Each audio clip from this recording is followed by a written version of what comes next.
Can't talk during the countdown. Hello, everyone, and welcome to Strong Start Sundays. My name is Dr. Rachel Edoho-Eket, and I am so excited to see you tonight. Please come in the chat and let us know where you are watching from, what your name is, and what your role is. I already see a couple of my favorites who are already here, so I'm going to lift them up. We have Constance Sherrod coming all the way from Pearl, Mississippi to hear this conversation. Thank you so much for coming, Constance, and happy Assistant Principals Week to you. And we also have Dr. Sonia Matthew. She is one of my amazing friends from MAESP, and we're so glad that you're here, Dr. Matthew, with us tonight. So as we are welcoming everyone, I want to take a moment to welcome our amazing guest, Dr. Todd Whitaker. I have looked up to Todd for so long in terms of his wonderful books when I was a teacher, and then when I transitioned into leadership. I had an opportunity to meet Todd at ISTE and ASCD, one of the conferences several years ago, and I was just so touched by his kindness, and I always appreciated him for that. So Dr. Whitaker is a renowned educator and leader in the field. He has such an influential voice, and we're so excited to welcome him tonight to Strong Start Sundays. Todd, thank you so much for being here tonight.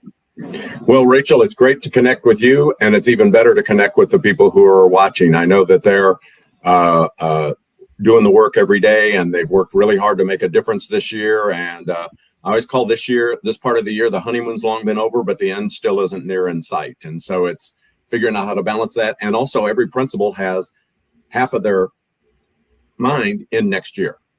Yeah. And that's really a tough balance. And teachers feel the same way. You know, it's a complicated time, but it's exciting because the end is out there somewhere, but you don't want to wish your life away at the same time.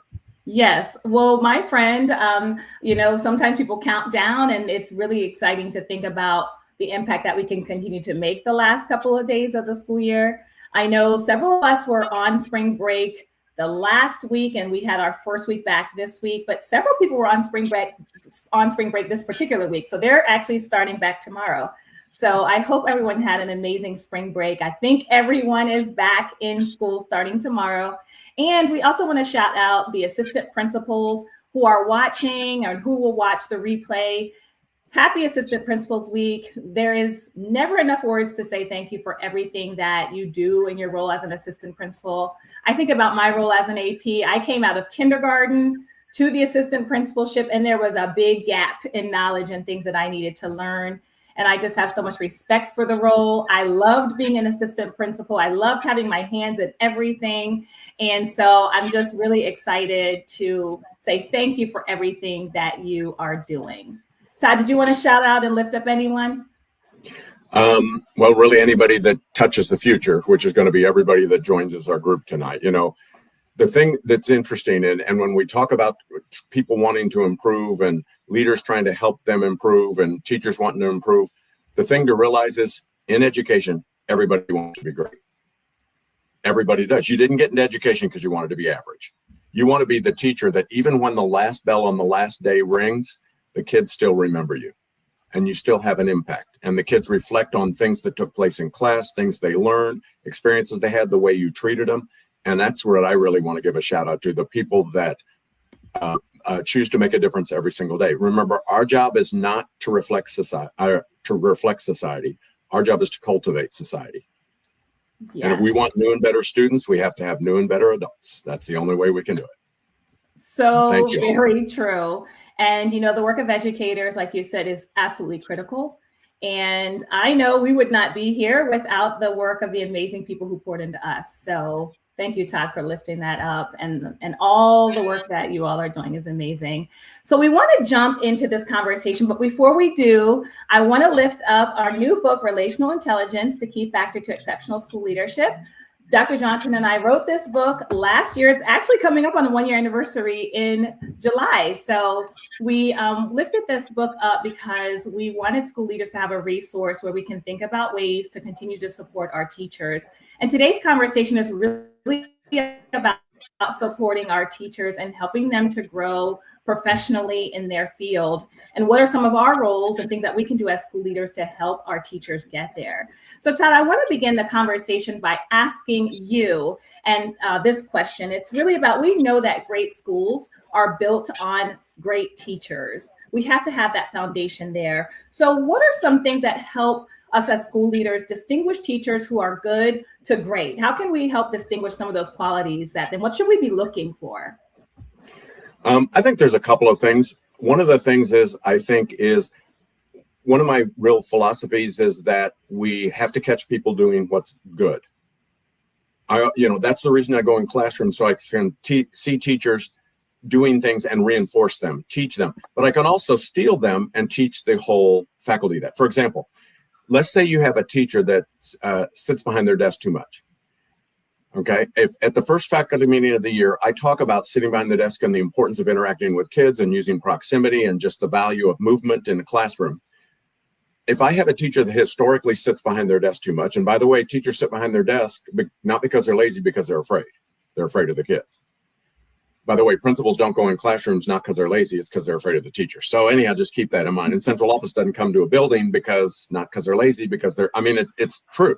And if I hide, then I can avoid and pretend everything's going well. But let's pretend I have a teacher that historically sits behind their desk too much. What day of the year would you guess, if you think of days 1 through 180, what day of the year do you think the teacher is least likely to be sitting behind their desk yet? Day 1. Okay, let's pretend it's a secondary school, but it doesn't matter. Let's pretend it's a 7-period day. What of the 7 hours that day do you think the teacher is least likely to be sitting behind their desk yet? I'm hoping first period. Got it. So as a principal, guess what hour and day I coincidentally happen to be into that teacher's classroom? And what I do is I caught the teacher doing something right. And then I write them a note. Maybe the next day, maybe 3 days later, it doesn't make any difference. I write them a note and I say, you all are amazing. I don't know how you do it. The other day, I remember I was in your classroom, and every time you got near Owen, his behavior, he engaged much more. And last year, we'd struggled a lot with him with engagement, and just your proximity and your physical movement made such a difference in his connectivity. Well, as you know, I do a series of workshops with the new teachers here in the school. Would you mind if I used you and mentioned that example as something for all the new teachers to be able to replicate and learn from experienced teachers in our school? Would that be okay if I shared that with them? What is that? You know what? That's the nicest thing that teacher's ever heard in their career. Yeah. Now, Rachel, if I go in the 3rd day, 5th period, what are they more likely to be doing the 3rd day, 5th hour than they've ever been doing in their entire career, 3rd day, 5th hour? Sitting. They're more likely to be not sitting. No, at that time. Yes, after you had that. Yes. Okay. So did I ask them to stand up? No, but you encouraged. Did I tell them to stand up? Right. Nope. And then on my Friday focus, because my staff memo, if any of you read that, I want all my teachers to learn from this too. So I write in my Friday focus, you all are amazing. I don't know how you do it. I go in classrooms and teacher after teacher is up, moving around, using proximity. It increases the level of engagement of students. I wish I'd have known that whenever I was a teacher. I learned so much from the marvelous faculty we have here. Do you see how the people that are doing it are more likely to do it? The people that aren't doing it are more likely to do it. Yeah. And no one's insulted. It's not a negative thing. And it's steering people to do the correct thing and feel reinforced, if that makes any sense. Yes, I love that. And I think, like you said, the lifting up of what we see people doing right is so important. We have to really focus on those strengths, even if it's not something that's happening all the time, we catch them. There are many people in the comments I just wanted to lift up that talked about catching people. So Bobby Morgan said, catching them doing the right thing is amazing, and really lifting up and encouraging our teachers. That goes a long way, because like you said, Todd, we don't always get that opportunity to reinforce. And when we see it, we should be lifting it up. I like to go into classrooms and take pictures and lift that up. In our Friday, we do a Happy Friday email. I like to lift up some great things that are going around the building. And I also use those pictures in my newsletters that go out every week. And so that's a great opportunity for us to uplift the great things happening in our schools. Constance Sherrod was just sharing how being visible is really important. when we're there, it does make a difference because we can speak very specifically to what our teachers are doing and the great things that we see happening in our schools. And then Nita, it's great to see you. She was saying, you know, doing that instructional feedback and those strategies to reinforce what we're looking for authentically and specifically is really important for teachers to hear. So thank you everyone for lifting that up. Yes, affirming strategies, Tarla, thank you. That's a great way to affirm the work that we're doing. Tarla, I also want to know from your perspective, what can we do as leaders to help our teachers grow professionally? How can we help them without them feeling like we are evaluating all the time? Because I do think that this is a question that school leaders have. We want to be in classrooms. We certainly want to be that visible presence, but we don't want to put pressure on teachers where it feels like they're always being evaluated. So how can we balance that?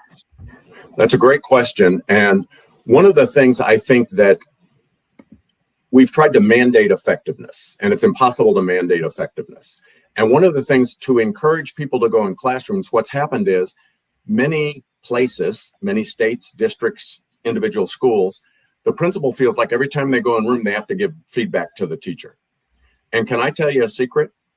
The best teacher doesn't want feedback every single time you come in the room, because they compare themselves to perfection. So if 99 days out of 100, it's good feedback, and one time it isn't, then all of a sudden they don't want you in the room. But the other thing is, I don't want as a leader have to give feedback. It's exhausting. It is exhausting.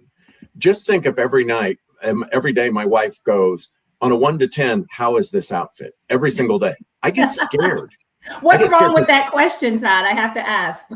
There's nothing wrong with that question. It's the fact that I have to give a judgmental 1 to 10. Because understand, I want her, it's her birthday, so I'm going, it's a 12. Well, the next day I've got to give a 14, and all of a sudden nothing knows. And I think one way to think about it is this. I'm guessing, I don't know this, I'm guessing if you have company, you vacuum. Is that correct? Yes, absolutely. Okay. Just right before everyone comes. Before. And if your vacuum's broken, you still rub it because you want the lines in the rug. Yes. Understand, just my presence causes people to vacuum in their classrooms. I have no interest in leaving feedback every time. But what I do is I provide compliments. I things that they do are amazing. In my calendar, I would have 10 to 40 minutes every day that I was in classrooms. But one day a week, I'd put an asterisk by that date, and I took a memo pad that said memo from the desk of Todd Whitaker, principal. And it could also say Todd Whitaker, assistant principal, in case you all are wondering if you can make that fit. And that day, every classroom I was in, I would leave notes, a positive, specific note. And I was a middle school principal, so I gave them to the secretary to put in their mailboxes, because if I put them on a Post-it note, it would end up on a kid's butt. You understand that related to middle school. But I'll give you an example of I call it whole park, whole teaching. I teach everyone and I work with individuals. Then I reinforce everyone. For example, one of the things I like is I like teachers to greet kids. Okay. And if any of you read Motivating Inspiring Teachers, and I'm not a book salesman, I promise. If any read Motivating Inspiring Teachers, I have 2 chapters on the Friday focus. It's the best leadership tool I've ever used. And most of you have a staff memo. This is just a different way to use it. You might as well, it's a lot of work, whether it's good or not, so you might as well make it good. It's like a dissertation. A crummy dissertation is actually more work than a good one. So keep that in mind if any of you are in that process. Anyhow, I put that in my Friday. Talk about greeting kids. 2 weeks into the school year, I write this. Hey, gang, I screwed up. Today I was walking down the hallway and the kid said, hi, Mr. Whitaker. And you know what I realized? I didn't greet him. I forgot to do it. So I need you all to be my conscience. I need you to keep an eye on me because, of course, I'm the first one to mess up in the school. So if you could let me know anytime you see me and I don't greet a kid, please let me know. Was that about me? Was that any kind of a reminder for anyone?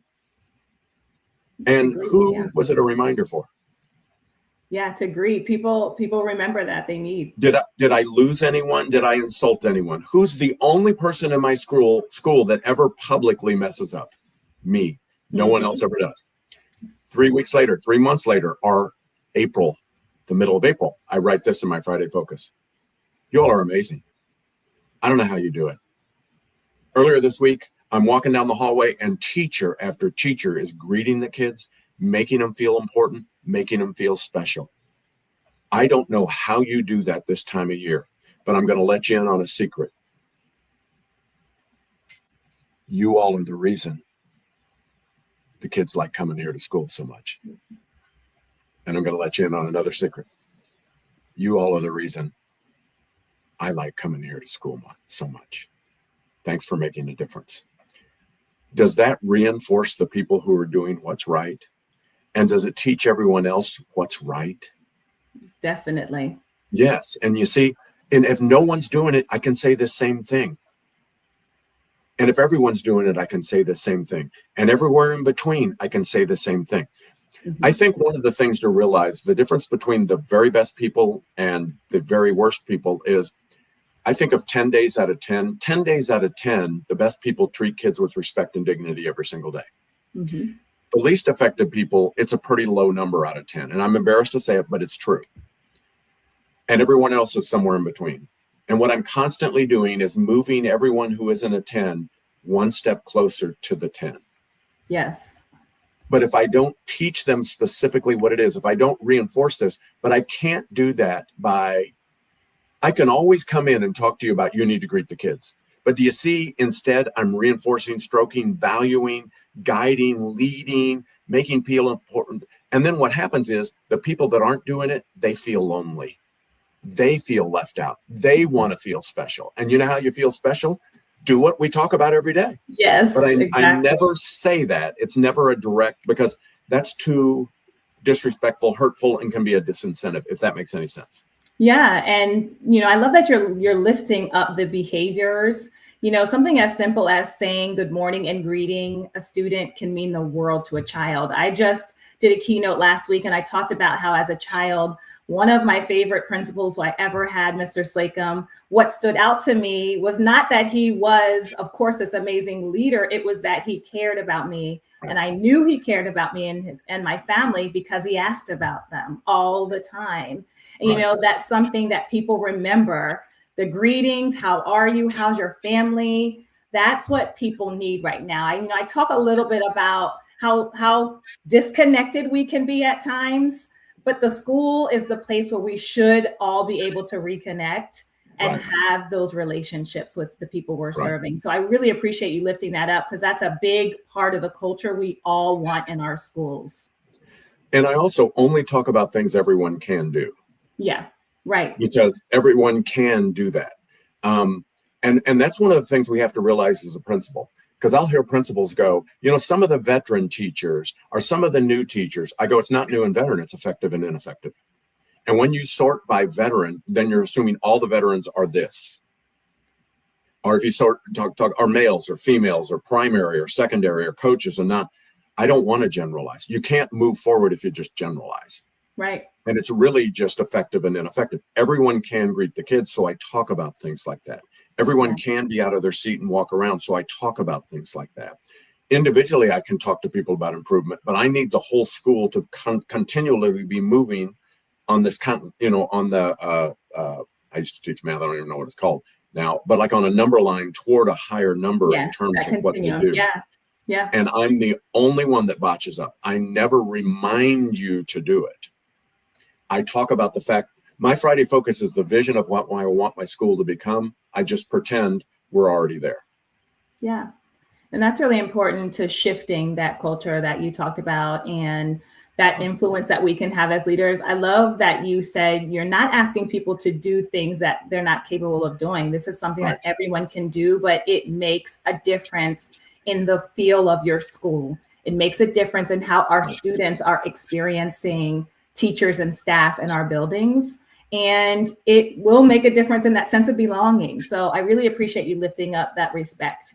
And again, those relationships, because that's something that all of us can be doing.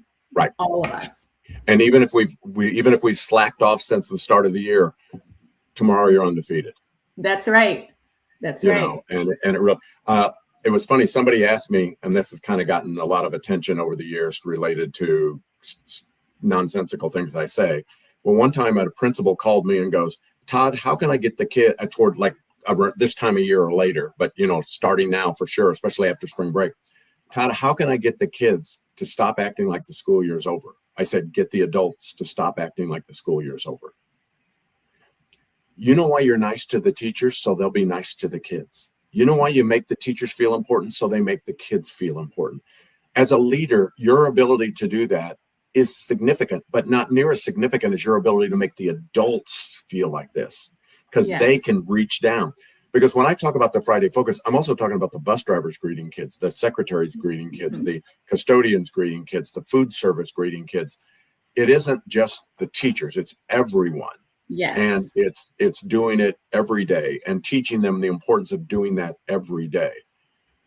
Somebody goes, Todd, how can a principal take care of the kids? And I said, I don't know. I just know how a principal can take care of the adults. That's right. Definitely. And then I teach the adults how they can take care of the kids. And I role model, but that's not enough. I have to teach them. Yeah. So, and that's a perfect segue actually to my next question, or my next thought is, we know that teachers grow when leaders create an environment for teachers to be successful. So what are 3 moves? What would you recommend 3 moves that we can do starting tomorrow? Like you said, we're in the last quarter of the school year. So what are some things that you would recommend leaders can do starting tomorrow to really help impact our teachers and help them to continue to grow now through the rest of the year? Many of us will be finished in May or June timeframe. And so we still have time. We still have time, like you said, to make some leadership moves. So I'd love for you to give some ideas on what we could be doing as school leaders to support. Right. Well, one of the things I feel like, and this is better at the start of the year, but better late than never, is teach people how to do it. Don't tell people to do it. You know, it's really interesting. I think and I never used to talk about this at all, as classroom management. I never used to talk about it because I thought everybody knew how to do it. But what I realized is, think about this. What % of your teachers would like their job better if they were better at managing their classroom?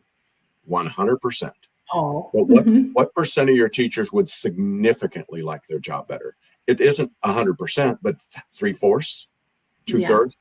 And you know what makes improving people on classroom management so easy? Classroom management's selfish. If any of us could get the kids to behave better, we'd get the kids to behave better. Nobody holds back on it. And what happens is, if I don't increase your knowledge on how to do this, you're never going to be able to get your kids to behave better because you're already doing the best you know how. You have a beautiful family with beautiful children. If you could get any of your kids to behave better, I bet you'd go ahead and get your kids to behave better. Sure. Because it benefits. Who's your favorite person in the family, Rachel? I mean, I can't say that's embargoed information. Rachel, we all know it's you. So understand that.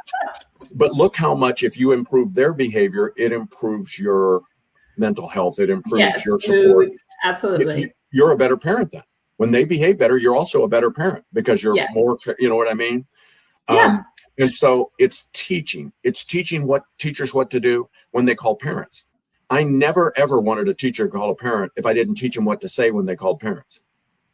And I don't say stuff like, be respectful, be kind. I mean, I'm word for word. I have my new teachers come in and listen to me call challenging parents because I don't want them to be afraid. But it's really just that I think the biggest gift a leader can give their teachers is confidence. And a big part of confidence is knowledge. So even when I talk about greeting kids, I use examples of different ways teachers greet kids because you may not know what that means. You don't know what greeting kids means. You don't know why the value of getting out and moving around and what proximity means and how you have to, if you have anything that affects classroom management, it has to be embedded in their teaching. Because if they only do it when kids misbehave, it becomes an event and actually can be more of a disturbance than that, if that makes any sense. And it's just teaching teachers. For example, I just did a thing with a couple thousand teachers, and it was about this time last year. And we had just talked about proximity, and a teacher, could not have been more sincere teacher, said, Todd, every day the kids go to lunch at 11:41. Isn't it weird how we have stupid times for lunch? They're never rounded off. It's 11:41 or 11:53. Anyhow, he goes, and they go to lunch at 11:41. At 11:39, all the kids in my class get up and walk out. What should I do? And I said, I can help you this last 6 weeks. But what I want to do is I want to go back and I want us to think, what did we do the first time one kid walked out? Because there's no chance the whole class got up and walked out. One kid did it and it was funny. So then 3 kids did it. And you didn't handle it correct. And then 5, 7, and now all of them walk out. Does that make any sense? And I talked to the teacher and I said, we just talked about proximity. Okay. So right. where are the 2 places in the classroom you could be at 11:38? That's standard reset. What's that? Anyhow, what are the 2 places physically in the classroom you could be at 11:38 to reduce the kids of them getting up and walking out? Obviously, one is by the kid and one is by the door. And if after the first day the kid did, you could always chase the kid down, give them detention, call their parents, send them the office, whatever. I want to know what's going to happen so it doesn't happen again. That's way more important to me than the consequence. I don't want it to ever happen again. And if the next day I happen to be near the kid, but I don't stare at the kid, it isn't power struggle. Kids misbehave for 2 reasons. One is they want attention, and 2 is they want power. And what happens to the kids that cause the most disruption? It's because they're powerful hungry. So if I stand by a kid like this, that kid is going to get revenge. I guarantee it. But if I'm coincidentally in a great teacher's classroom, nothing ever happens randomly, but every single thing seems like it happens randomly. And it's just helping teachers understand, if you decide tomorrow, I call it tweaks and resets. Tweaks are things you don't have to announce to the class.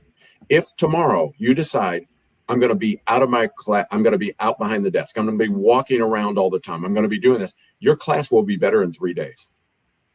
And you don't have to interact with the kids. If you reset, you have new rules, new procedures, new guidelines. You do have to announce that to the kids. But if you do, take responsibility yourself. Don't blame the kids. Say, I should have provided more structure. It's my fault. I apologize. We should have, you know what I mean? Because otherwise, if you blame them, it bonds them against you as a teacher. And it's just teaching people how. Once you hear me make a phone call to a parent, I explain how I start, how I end. What if they say this? What if they say this? You now have that gift and you're much more comfortable calling parents. Yes.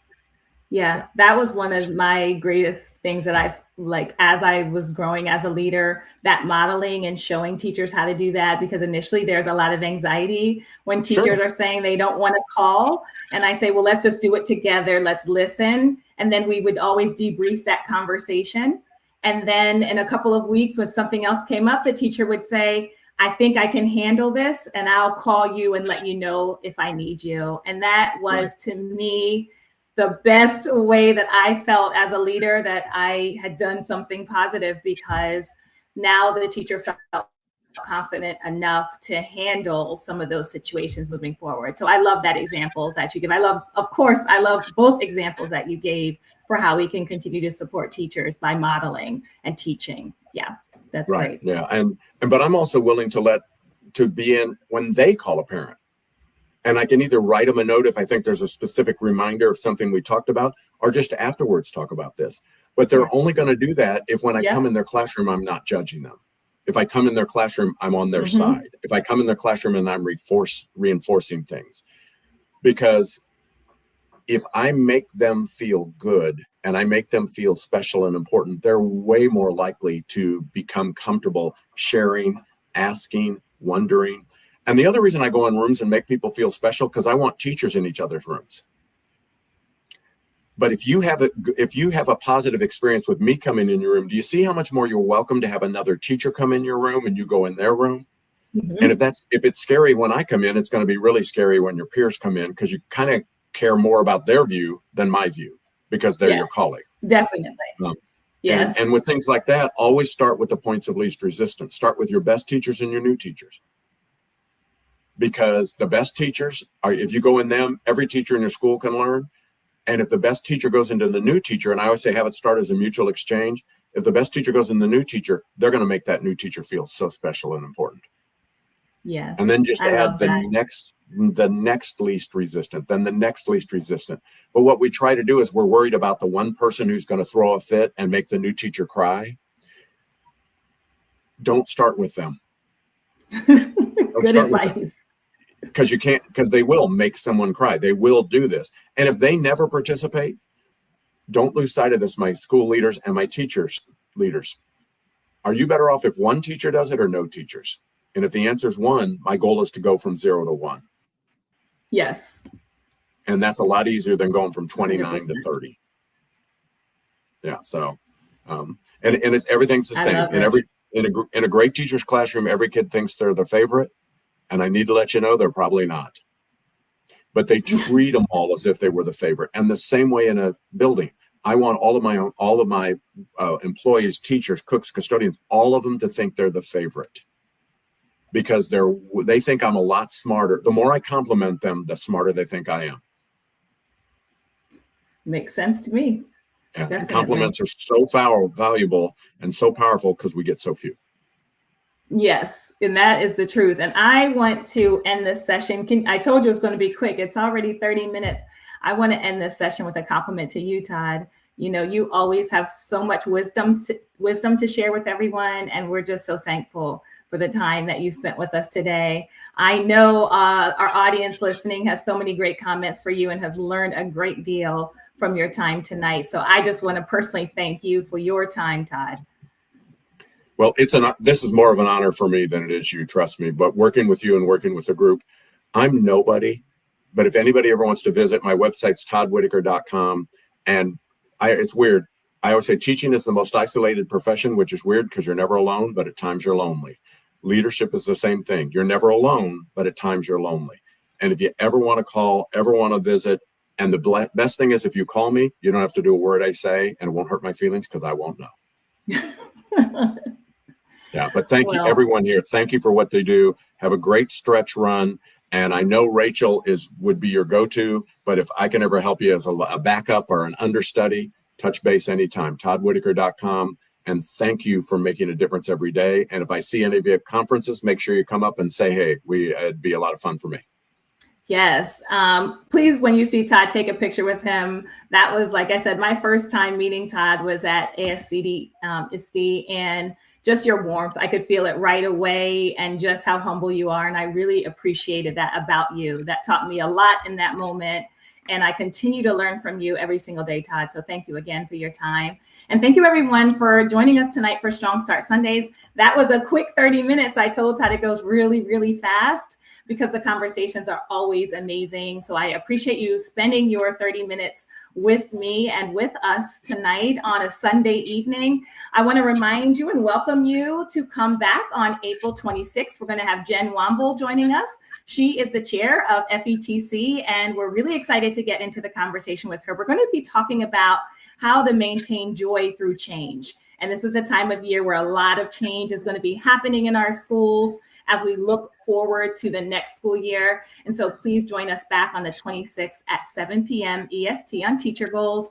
I also want to share a thank you to Teacher Goals for this incredible platform and for the ability to reach so many wonderful educators and leaders all across the world.